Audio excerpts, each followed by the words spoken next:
If I knew these 8 things sooner, I'm pretty sure I wouldn't have made the hair mistakes that I did throughout my hair care journey. Since quite a few of you asked me to share my hair care routine again, I feel like this would be a great introductory video for you guys to know what hair tips I follow for my hair to look like this. And please stay tuned till the 8th tip because that is something personal that I've never shared on the internet before. Now, for the longest time, I believe that because I have an oily scalp, I need to be using products specifically for that issue.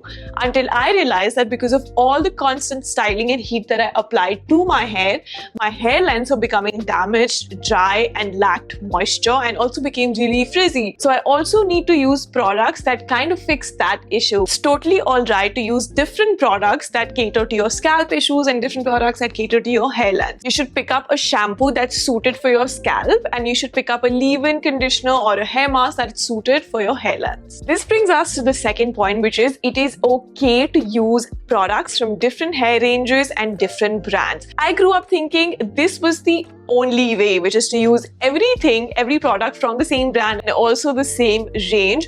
But because I realized that the scalp and hair lengths can have different needs and can require different products, it's totally fine if you're using a Kerastase shampoo or a L'Oreal conditioner or a mix of both. Now, towel drying your hair the wrong way causes way more damage than you think. Now, growing up, I used to use this big ass towel that I would use for my body showers, put it on my head and just rub it like crazy, and that was causing so much damage.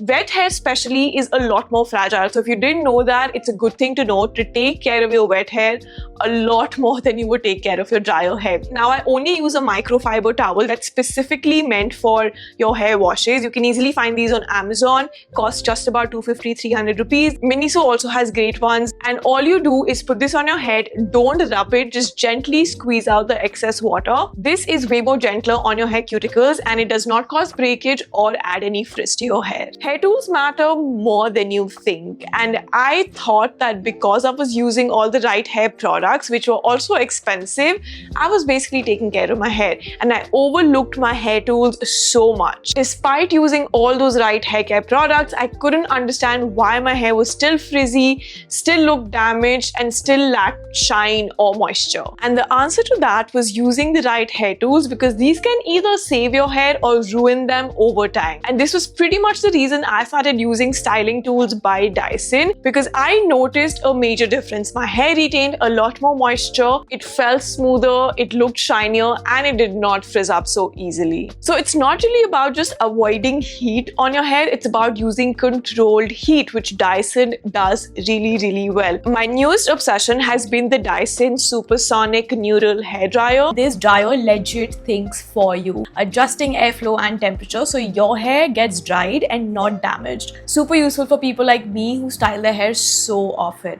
It has an intelligent scalp protect button that automatically lowers the heat when closer to the scalp. It comes with these different attachments, perfect for all kinds of hair, and I'm styling my hair today using the gentle air attachment to dry my scalp really well, and honestly this dried my hair so quickly. I then went in with a round brush to style it because I like to give it a slightly U-turn from the bottom side, and I use the round brush for that. And finally, I use the flyaway smoother, which is actually a 2-in-1 attachment because I can also straighten my hair with this, but right now I'm just using it to settle down any remaining frizz or baby hair. This neural supersonic hair dryer controls frizz and also learns my preferred setting, so I don't waste time setting it up every time I use it. It's perfect for people who don't usually have 20-30 minutes every day in the morning to blow dry their hair or kind of make it look presentable, because this just takes 3 to 5 minutes to dry your entire hair. And if you have straight hair, that's all you need to do. But if you have slightly frizzy or curly hair like I do, you will probably take additional 5 or 10 minutes and your hair will literally look like this. If you've liked watching this video so far and found it helpful, please make sure to hit that like, share and subscribe button. It will mean a lot to me. Now, tip number 5 is washing your hair too often.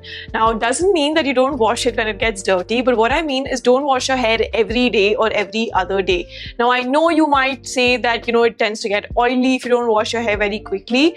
Now, there has been research done on this. Your scalp will balance out the sebum production and it will adapt to your hair washing routine. Dry shampoo is a hair product that's very handy if you want to space out your hair wash days. Which brings me to number 6, and that is dry shampoo before you go to bed. Now, we are used to using the hair product when we're stepping out and we realize, oh shit, baal to oily lag rahe hain, and that's how we sort of spray the dry shampoo on our heads. But you need to actually do it before you sleep, because overnight it absorbs oil better and you will wake up with naturally refreshed, with more volume and with no residue on your hair. I actually picked up these dry shampoo sheets from Japan. I haven't used them yet, but I will definitely let you guys know if they work or not. Number 7, how you apply your hair conditioner really matters.